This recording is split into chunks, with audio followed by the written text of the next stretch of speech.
السلام عليكم ورحمة الله تعالى وبركاته. إن الحمد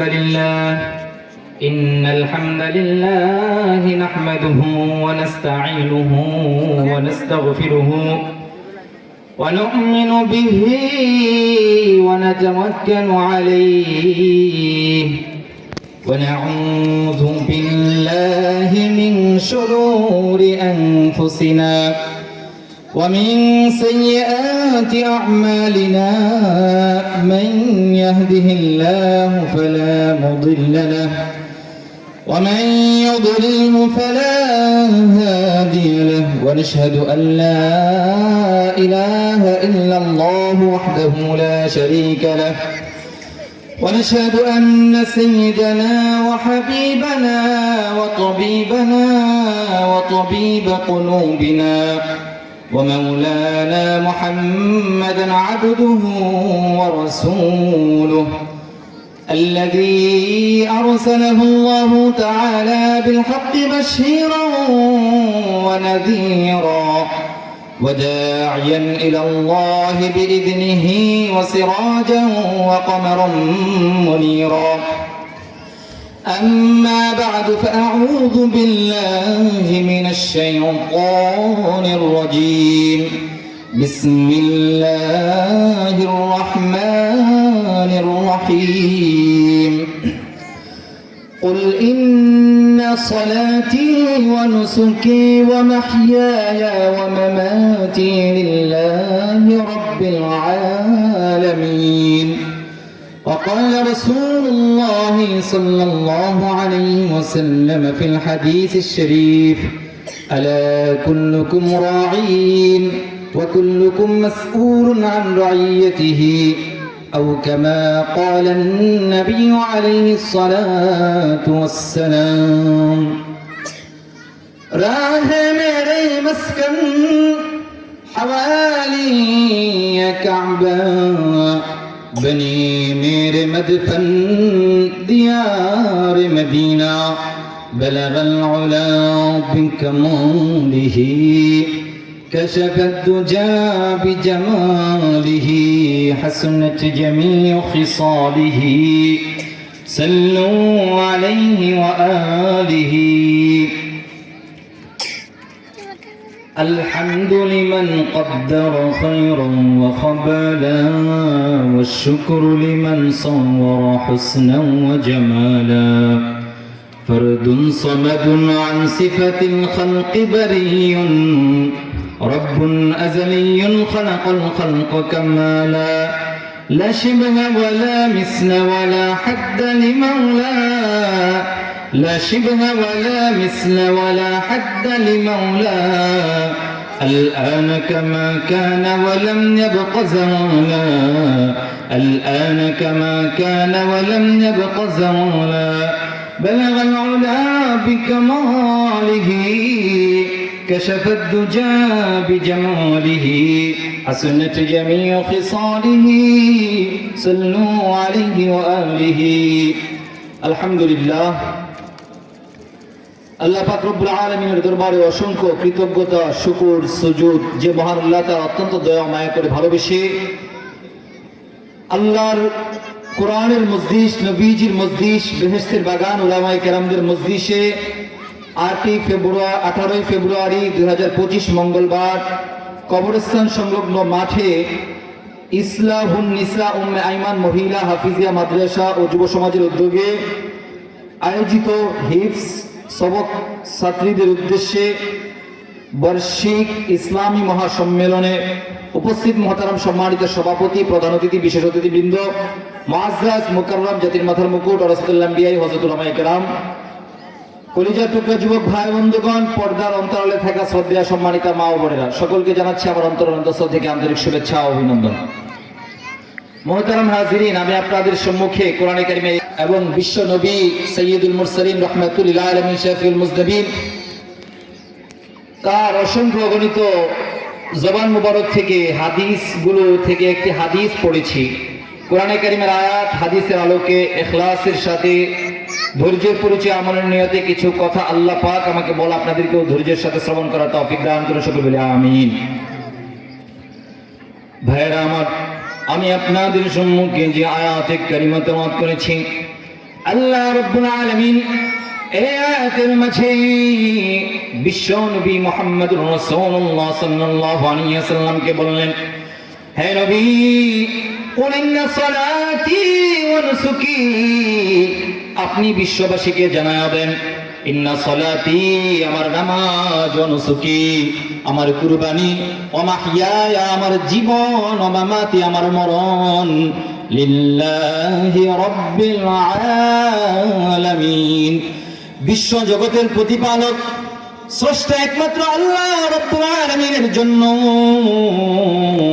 ও নবী, আপনার মাধ্যমে সমস্ত বিশ্ববাসীকে একটা মেসেজ আমি আল্লাহ দিয়ে দিলাম, সমস্ত মানুষের জীবন, মন, নামাজ, কুরবানি যেন আল্লাহ পাক রব্বুল আলামিনের জন্য উদ্দেশ্য হয়ে থাকে। লৌকিকতা মুক্ত ইবাদত যদি বান্দারা করে, আল্লাহ তাআলা কোরআনে কারীমের মধ্যে বলেন, কামাসালি হাববাতিন আনবাতাত সাবআ সানাবিলা ফি কুল্লি সুমবুলাতিন মিআতু হাব্বা আল্লাহু ইউদাইফু লিমান ইয়াশা। লৌকিকতা মুক্ত প্রত্যেকটা ইবাদত, প্রত্যেকটা দান হলো এক সওয়াব, হলো এমন একটা শস্য দানা, তার থেকে 7টা শীষ জন্মায়, প্রত্যেকটা শীষে 100টি করে দানা জন্মায়, একটা শস্য দানায় 7টি শীষ, প্রত্যেকটি শীষে 100টি করে শস্য দানা। এভাবে 700টি শস্য দানা যেভাবে জন্ম নেয়, কোন ব্যক্তি যদি আল্লাহ রাব্বুল আলামিনের উদ্দেশ্যে নেক আমল করে, আল্লাহ তাআলা তার ওই নেক আমলকে 1-2 গুণ না 700 গুণ বাড়িয়ে সব তার আমলনামায় লিখে দেন। সুবহানাল্লাহ। ভাইরা আমার, আপনার আমার চিন্তা ভাবনা এমন হয়, দুনিয়াটা অনেক দিনের জন্য এসেছেন, আল্লাহ কোরআনে কারীমে জানাইলেন, না না, দুনিয়ার জীবন হলো ক্ষণস্থায়ী, অস্থায়ী জীবন। এইখানে প্রত্যেকটা জনবান প্রাণীকে মৃত্যুর স্বাদ গ্রহণ করতে হবে। যে জন্ম নিয়েছে তার জন্য মৃত্যু নিশ্চিত, নির্ধারিত, কিন্তু কখন মারা যাবে সেটা অনির্ধারিত। কেউ জানে না কখন কার মৃত্যুর ডাক চলে আসবে। এই অস্থায়ী জীবনের পরে মাটির নিচে কবরের মধ্যে যাওয়ার পরে আল্লাহ আসমান জমিন সবকিছু ধ্বংস করবেন। এরপরে কিয়ামতের ময়দান কায়েম হয়ে যাবে, হাসরের ময়দান কায়েম হবে। ভাইয়েরা আমার, একটু চিন্তা করে দেখুন, আল্লাহ প্রদত্ত 60 থেকে 70 বছরের জীবনের জন্য, ভালো জবের জন্য কত ঘোরাঘুরি করলেন, কত পড়াশোনা করলেন, দিন জেগে রাত জেগে খেয়ে না খেয়ে কত পড়াশোনা করলেন, কত পরিশ্রম করলেন। ভাইয়েরা, ব্যবসা বাণিজ্যের জন্য কত কষ্ট করলেন, ভালো প্রফিট করার জন্য, ভালো একটা বাড়ি করার জন্য, ভালো জায়গা জমি ক্রয় করার জন্য, ফ্ল্যাট প্লট কেনার জন্য কত কষ্ট করলেন। কিন্তু এই জীবনটা বেশি দিনের জন্য না। এইখানে 60 থেকে 70 বছরের বেশি কাউকে বাঁচতে দেওয়া হয় না। খুব কম মানুষই আছে 60 থেকে 70 বছরের বেশি জীবন পায়। যতই পাক, এরপর এক সময়, নির্ধারিত সময়ে তাকে মৃত্যুর ডাকে। সেই জীবনের জন্য কি নেক আমল করেছেন একটু চিন্তা করে দেখুন। কি জবাব আল্লাহর কাছে দিবেন মৃত্যুর পরে? কবরের মধ্যে সাথীহীন বাতিহীন অন্ধকার ঘর, উপরে মাটি, নিচে মাটি, ডানে বামে চতুর্পাশে মাটি, কোনো বন্ধু নাই, বান্ধব নাই, কোনো কিছুই নাই। ওই কবরের মধ্যে কিভাবে আপনি থাকবেন, কিভাবে আপনি জবাব দিবেন? যদি ঠিক মতো দুনিয়ার সমস্ত জবাব আপনি না দিতে পারেন, নবীজি বলেন ওই কবরটা বেআমল ব্যক্তির জন্য জাহান্নামের গর্তের টুকরা হয়ে যাবে। আল্লাহ তাআলা এই আসমান জমিন পাহাড় পর্বত সবকিছু ধ্বংস করার উপরে হযরত ইসরাফিল আলাইহিস সালামকে বললেন, সিংহায় ফুৎকার দাও।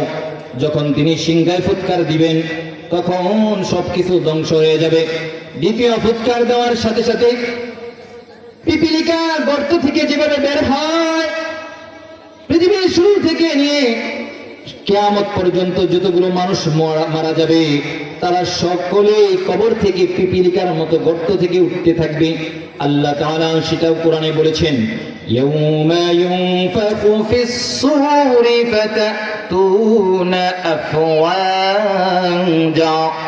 আল্লাহ বলেন, ও বান্দা স্মরণ করো, ইয়াউমা ইউনফাখু ফিস-সূর, সেই দিনের কথা যেই দিন হযরত ইসরাফিল আলাইহিস সালাম সিংহায় ফুৎকার দিবে, তোমরা দলে দলে হাশরের ময়দানে গিয়ে উপস্থিত হবে।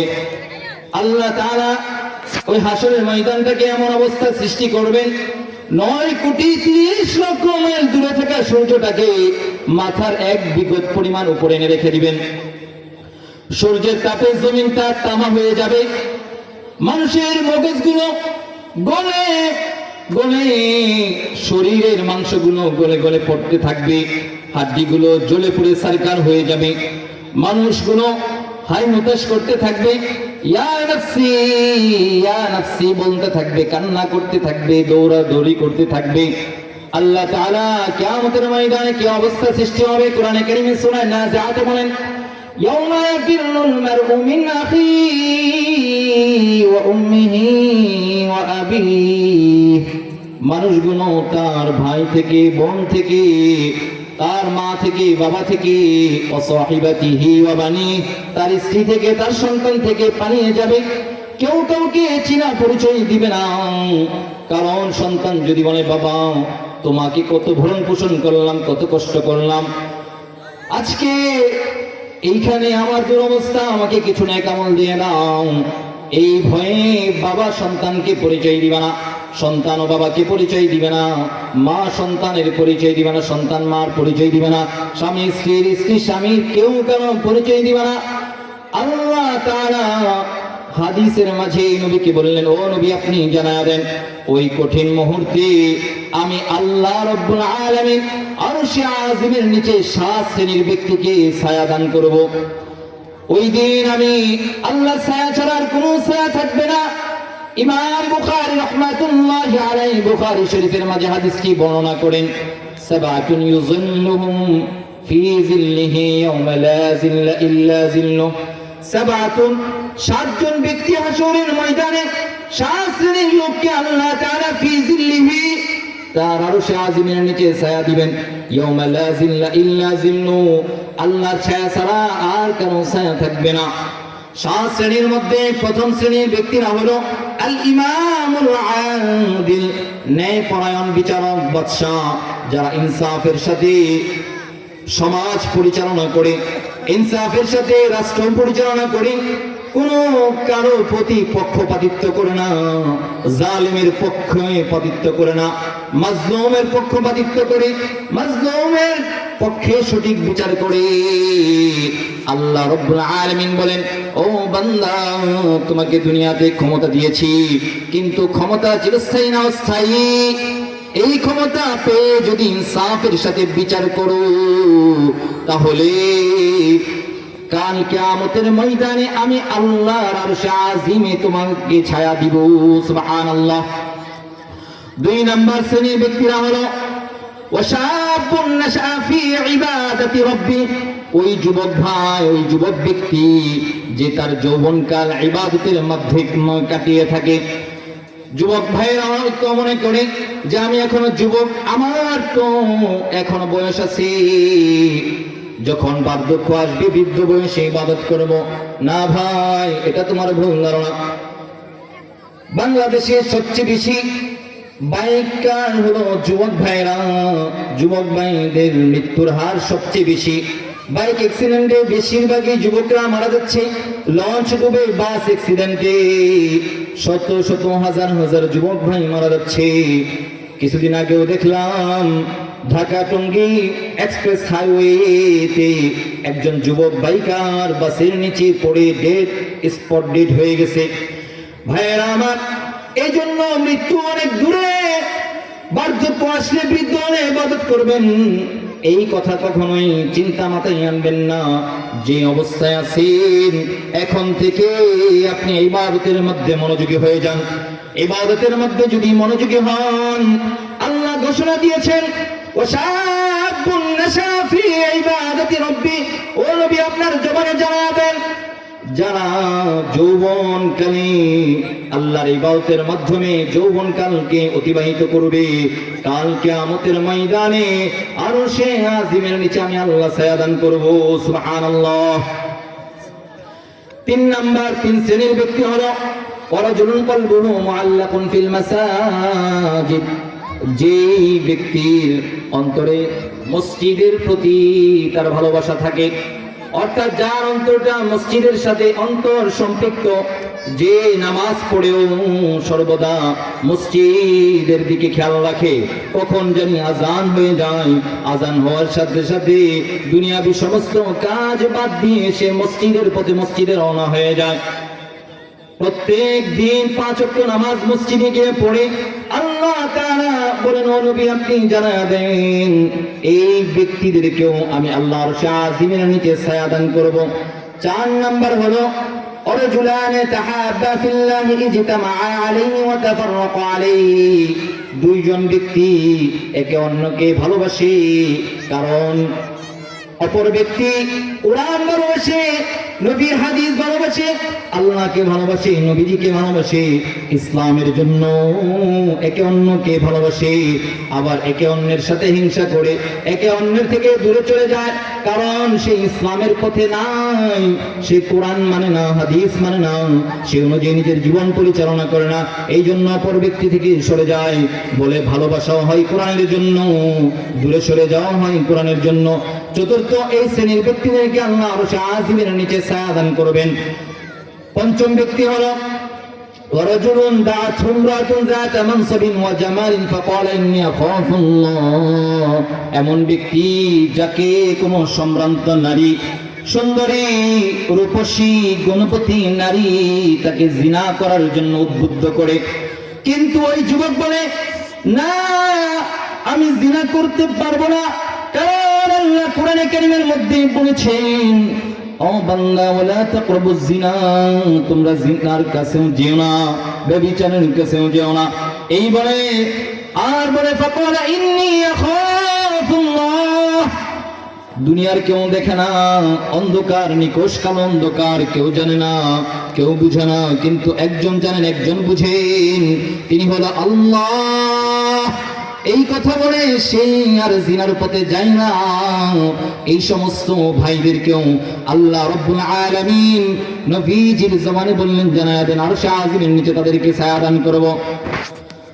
6 নম্বর ব্যক্তি হলো ওয়ারাজুলুন তাসাদ্দাকা ইখফাআন হাত্তা লা তা'লামা শিমালুহু মা তুনফিকু ইয়ামিনুহু, এমন ব্যক্তি যে দান করে, এমন ভাবে দান করে, গোপনে দান করে, যা সে ডান হাতে দান করেছে তার বাম হাত পর্যন্ত জানে না, সেইগুলো নিয়ে লৌকিকতা করে না, লোকদের কাছে মানুষের কাছে বলে বেড়ায় না, সে সম্মানের জন্য দান করে নাই, একমাত্র দান করেছে আল্লাহর সন্তুষ্টির উদ্দেশ্যে।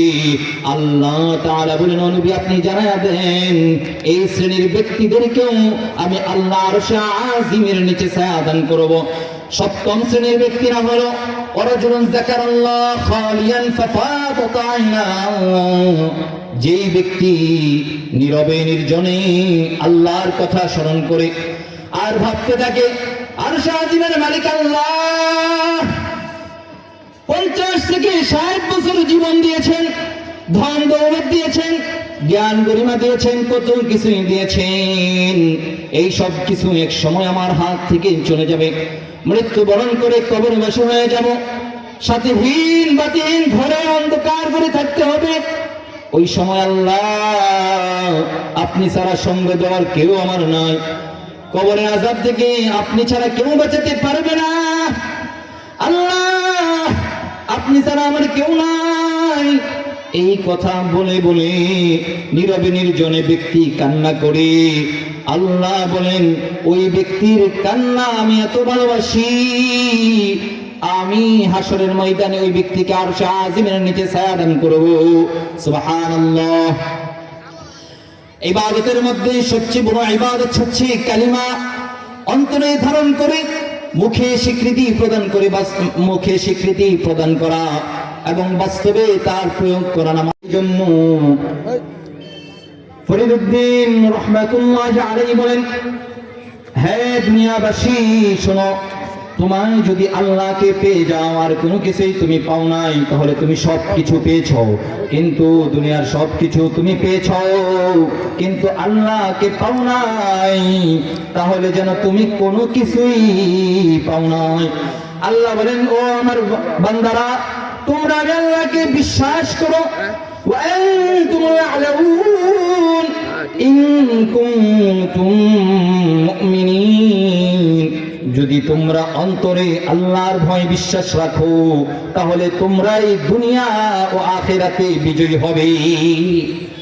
আল্লাহ তাআলা দুনিয়ায় হাসানা দান করবেন, সুন্দর স্বাচ্ছন্দ্যময় জীবন দান করবেন, মৃত্যুর পরে পরকালটাও আল্লাহ সুন্দর করে দিবেন। তবে শর্ত হচ্ছে আল্লাহর ভয় অন্তরে ধারণ করতে হবে। কোরআনে এক দুই জায়গায় না, শত শত জায়গায় শতবার আল্লাহ বলেছেন, ইয়া আইয়ুহান নাস ইত্তাকু রাব্বাকুম, হে দুনিয়াবাসী, তোমরা তোমাদের রব আল্লাহকে ভয় করো। আল্লাহর ভয় যদি অন্তরে ধারণ করো, আমি আল্লাহ ঘোষণা দিলাম আমিও তোমাদের হয়ে যাব। যাদের হৃদয়ে আছে আল্লাহর ভয়, তারা কভু পথ ভুলে যায় না। যাদের হৃদয়ে আছে আল্লাহর ভয়, তারা কভু পথ ভুলে যায় না। আল্লাহর প্রেম ছাড়া এই দুনিয়ায় কারো কাছে কোনো কিছু চায় না, কারো কাছে কোনো কিছু চায় না। রাতের আধারে যারা সেজদাতে রয়, রাতের আধারে যারা সেজদাতে রয়, দু চোখের স্রোতে নদী যেন বয়, দু চোখের স্রোতে নদী যেন বয়। ছলনার হাতছানি যত আসুক, তবুও পিছন ফিরে সে তাকায় না। যাদের হৃদয়ে আছে আল্লাহর ভয়, তারা কভু পথ ভুলে যায় না। আল্লাহর ভয় অন্তরে ধারণ করলে আল্লাহ সিরাতে মুস্তাকিম, দুনিয়ার মধ্যে সঠিক যে পথ, জান্নাতে যাওয়ার পথে পরিচালিত করবেন। আল্লাহর ভয় না থাকলে তাহলে সে কুফরি করে কাফের হয়ে যাবে। যার অন্তরে আল্লাহর ভয় আছে, আল্লাহ বলেন ওই বান্দাকে আমি আল্লাহ সবচেয়ে বেশি ভালোবাসি। নবীজি হাদিসের মধ্যে জানাইলেন, একজন আরবি আজমির উপর শ্রেষ্ঠত্ব লাভ করতে পারে না, তবে একটা জিনিসের মাধ্যমে শ্রেষ্ঠত্ব লাভ করতে পারে, মাহাত্ম্য লাভ করতে পারে, গৌরব অর্জন করতে পারে। সেই জিনিসের নাম হলো তাকওয়া, আল্লাহর ভয়। যার ভিতরে আল্লাহর ভয় আছে, আল্লাহ কোরআনে কারিমে জানাইলেন, ومن يتق الله يجعل له مخرجا, যে আল্লাহকে ভয় করে আল্লাহ তাআলা দুনিয়াবি মুসিবত, পরকালীন মুসিবত, সমস্ত মুসিবত থেকে বের হওয়ার পথ আল্লাহ তাকে তার সামনে উন্মোচন করে দেয়। ওয়ারযুকু মিন হাইথু লা ইয়াহতাসিব, আল্লাহ তাকে অসংখ্য গণিত তার চাওয়ার বাইরেও রিজিক দান করেন, তার চাওয়ার বাইরেও রিজিক আল্লাহ তাআলা এত বেশি পরিমাণ দেন, যা তার ব্রেনেও পর্যন্ত আঁচ করতে পারে না, চিন্তা ভাবনা করতে পারে না। আল্লাহ বলেন, ও বান্দা, তুমি আমি আল্লাহকে ভয় করো, তোমাকে আমি আমার সবচেয়ে শ্রেষ্ঠ বান্দা হিসেবে স্বীকৃতি দিয়ে দিলাম। তোমার দুনিয়ার যত সমস্যা আছে সকল সমস্যা দূর করব, তোমার রিজিক বাড়ায়া দিব। তোমার কোন সমস্যা থাকলে আমি আল্লাহ বিদ্যুৎ গতিতে তোমার কাছে গিয়ে হাজির হব। আল্লাহ বলেন, ওয়ানাহনু আকরাবু ইলাইহি মিন হাবলিল ওয়ারিদ, ও বান্দা, তোমার গাড়ে যে দুই শাহরগ আছে এর চাইতেও বেশি কাছে হচ্ছে আমি আল্লাহ। সুবহানাল্লাহ। আল্লাহর ভয় অন্তরে ধারণ করো মুমিন, তাহলে আল্লাহ তোমার সম্মান দুনিয়াতেও বাড়াবেন, পরকালেও জান্নাতের সার্টিফিকেট আল্লাহ তোমার ডান হাতে দান করবে। দুনিয়া আখিরাতে যদি সফলতা চাও, আল্লাহর ভালোবাসা অন্তরে রেখে কালিমা বেশি বেশি পড়ো। আল্লাহ তাআলা কোরআনে কারিমে বলেন, আফজালুজ যিকরি লা ইলাহা ইল্লাল্লাহ। জিকিরের মধ্যে সর্বশ্রেষ্ঠ জিকির হচ্ছে লা ইলাহা ইল্লাল্লাহ। নবীজি বলেন, এই জিকিরটা কোন ব্যক্তি যদি 80 বছরের কাফের যদি পড়ে, আল্লাহ এই জিকিরের বরকতে ফয়েজে তার 80 বছরের গুনাহ মাফ করে দেন। সুবহানাল্লাহ। Every night and every day, never forget to say La ilaha illallah, La ilaha illallah. Every night and every day, never forget to say La ilaha illallah, La ilaha illallah. حسبي ربي جل الله ما في قلبي غير الله بشر محمد صلى الله সবাই বলো লা ইলাহা ইল্লাল্লাহ লা ইলাহা ইল্লাল্লাহ আসমান জমিন গায়রুল্লাহ আসমান জমিন গায়রুল্লাহ ইবাদত করব এক আল্লাহর সবাই বলো লা ইলাহা ইল্লাল্লাহ লা ইলাহা ইল্লাল্লাহ পাহাড় পর্বত গায়রুল্লাহ পাহাড় পর্বত গায়রুল্লাহ বাজার মাজার গায়রুল্লাহ বাজার মাজার গায়রুল্লাহ দুর্গা দুর্গা গায়রুল্লাহ ইবাদত করব এক আল্লাহর সবাই বলো লা ইলাহা ইল্লাল্লাহ লা ইলাহা ইল্লাল্লাহ দিন থাকিতে সবাই বলো লা ইলাহা ইল্লাল্লাহ দুনিয়াতে আখিরাতে দুনিয়াতে আখিরাতে যদি কল্যাণ সবাই বলো লা ইলাহা ইল্লাল্লাহ লা ইলাহা ইল্লাল্লাহ। ভাইরা আমার, নবীজি জানেন পাঁচটা জিনিসকে গনিমত মনে করো।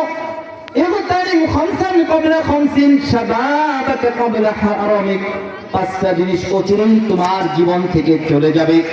সেই পাঁচটা জিনিস কি? নবীজি বলেন শাবাবাকা ক্বাবলা হারামিক, বার্ধক্য আসার পূর্বেই যৌবনকালকে তুমি গনিমত মনে করে বেশি বেশি ইবাদত করো। কারণ বার্ধক্য আসার সময় যখন বৃদ্ধ হয়ে যাইবা, কবরের ভয়ে আল্লাহর ভয়ে বেশি বেশি ইবাদত করার জন্য তোমার মন চাইবে, কিন্তু তোমার চামড়া ঢিলা হয়ে যাবে, হাড়গুলো নরম হয়ে যাবে। সিজদা করলে রুকুতে উঠতে মন চাইবে না, রুকু করলে দাঁড়াইতে তোমার কষ্ট হবে। এইভাবে তোমার কষ্ট হবে, বেশি ইবাদত করতে পারবা না। এই জন্য যৌবনকালকে সুখ শান্তি এবং গনিমত মনে করে বেশি বেশি ইবাদত করে আল্লাহর প্রিয় ভাজন হয়ে যাও। দুই নম্বর হলো সিহহাতাকা ক্বাবলা সুকুমিক, সুস্থতাকে গনিমত মনে করো। কারণ এই সুস্থতা পৃথিবীর মাঝে সবচেয়ে বড় রিজিক। নবীজি বলেন নি'মাতানি মাগবুনুন ফীহিমা কাসীরুম মিনান নাস, দুইটি নিয়ামত এমন আছে মানুষ এগুলোর মাঝে ডুবে আছে, কিন্তু তারা বুঝতে পারে না যতক্ষণ না এই নিয়ামতটা তার থেকে দূরে সরে যায়। এক নম্বর হলো সিহা, সুস্থতা। এটা এমন এক বড় নিয়ামত, এইটা বোঝার জন্য আপনি ওই ব্যক্তির কাছে গিয়ে জিজ্ঞেস করেন যে মারিজ অবস্থায় আছে, অসুস্থ অবস্থায় আছে, যার ক্যান্সার হয়েছে, হাসপাতালগুলোতে গেলে রোগীর উপচে পড়া ভিড়, শত শত হাজার হাজার রোগী। তাদের কাছে গিয়ে জিজ্ঞেস করবেন, ভাই তোমার জীবনে সবচেয়ে বড় চাওয়া কি? বলবে, ভাই আমি আর কিছুই চাই না, একটু সুস্থতার সাথে বাঁচতে চাই। সুস্থতা অনেক বড় নিয়ামত। এই সুস্থতা আল্লাহ দান করেছেন। যদি তোমার নিঃশ্বাস চলাচল একটু বন্ধ হয়ে যায়, অক্সিজেন যদি তুমি কিনতে যাও, 1 ঘন্টার অক্সিজেনের জন্য 5 থেকে 10,000 টাকা ব্যয় হবে। আর আল্লাহ রাব্বুল আলামিন তোমাকে এমন অক্সিজেন জীবনের শুরু থেকে নিয়ে এখন পর্যন্ত দিচ্ছেন, যার জন্য কোনো তোমাকে বিল পে করতে হচ্ছে না। এটা অনেক বড় নিয়ামত। এই সুস্থতা অনেক বড় নিয়ামত যেটা আল্লাহ দিয়েছেন। আল্লাহর খুশির জন্য বেশি বেশি ইবাদত করো, নামাজ পড়ো। 2 নাম্বার হলো আল ফারাত, অবসরতা অনেক বড় নিয়ামত। অবসরতাকে কাজে লাগাও ইবাদতের মাধ্যমে। 3 নাম্বার হলো ফারাগা ক্বাবলা শুগলিক, তোমার অবসরতা। 4 নাম্বার হলো অগিনাআকা ক্বাবলা ফাকরিক, আল্লাহ তোমাকে ধন দিয়েছেন কিন্তু আরেকজনকে দেয় না। এটা বোঝানোর জন্য যে বান্দা আসমান জমিন পাহাড় পর্বত সমস্ত ধন সম্পদের মালিক আমি আল্লাহ, আল্লাহু খায়রুর রাযিকিন, তোমাকে ধন দিয়েছি, এই সম্পদের সঠিক ব্যবহার করো। আমি আল্লাহর রাস্তায় খরচ করো। যদি তুমি আল্লাহর রাস্তায় খরচ না করো, এমন মুসিবত আর আযাব আর গজবে পড়বা, তোমার সমস্ত সম্পদ আমি আল্লাহ নিয়ে তোমাকে ফকির বানায়া দিব। কবি কত সুন্দর কবিতা লিখেছেন, নদী এপার ভাঙে ওপার ধরে, এই তো নদীর খেলা, নদীর পার ভাঙে ওপার ধরে, এই তো নদীর খেলা, সকাল বেলার ধ্বনি রে তুই ফকির সন্ধ্যা বেলা, সকাল বেলার ধ্বনি রে তুই ফকির সন্ধ্যা বেলা। আমরা দেখেছি অনেক মানুষ আমাদের ছোটকালে ধনী ছিল, আজকে তারা রাস্তার ফকির হয়ে গেছে। আর অনেক মানুষ এমন দেখেছি যাদের কিছুই ছিল না, তারা কোটি কোটি টাকার প্রাসাদ গড়েছে, লক্ষ লক্ষ টাকার প্যারাডো গাড়ি, মার্সিডিজ গাড়িতে চড়ে। এই জন্য ভাইয়ের বাবাজি আমার, এই ধন আপনি নিজ ইচ্ছা অর্জন করতে পারেন না, কারণ আপনার 2 হাত আছে, আপনার একটা কল হাত আছে, একটা মেধা দিয়ে আপনি উপার্জন করেন। আরেক ভাই যে কৃষি কাজ করে অল্প উপার্জন করে, তার একটা মেধা, সেও 2 হাত দিয়ে উপার্জন করার আপ্রাণ চেষ্টা করতেছে, কিন্তু সে আপনার মতো পারছে না। তার মানে আসমান জমিনের সৃষ্টি করতে আল্লাহ আপনার ধন বাড়াইছেন মন দেখার জন্য। যদি তোমার মনে বিন্দু পরিমাণ খারাপই থাকে, আল্লাহ তোমার ধন নিয়ে তোমাকে ধ্বংস করে দিবে। এই জন্য ধনদাতাকে গনিমত মনে করো, যে কোনো মুহূর্তে তোমার ধন চলে যাবে। একটু খেয়াল করুন, অনেক জমি সম্পত্তি যাদের ছিল আজকে তাদের নাই, আজকে যাদের আছে একটা সময় তাদের থাকবে না। এভাবে হাত বদল হয়, হাত বদল হচ্ছে, হবে, এটাই পৃথিবীর রোজ।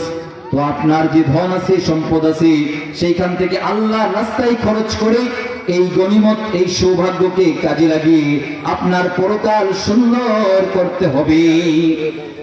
5 নাম্বার হলো নবীজি বলেন ওয়া হায়াতাকা ক্বাবলা মাউতিক, তোমার জীবন অনেক দামি। যদি এই জীবনে ইবাদতের পাশাপাশি তুমি তোমার জীবিকা উপার্জন করো, আল্লাহ তাআলা তোমার ইবাদত দান করবেন। ঠিক তেমনি ভাবে হালাল পথে যে তুমি জীবিকা উপার্জন করতেছো, এটার জন্য আল্লাহ তোমার আমলনামায় সওয়াব দান করবেন।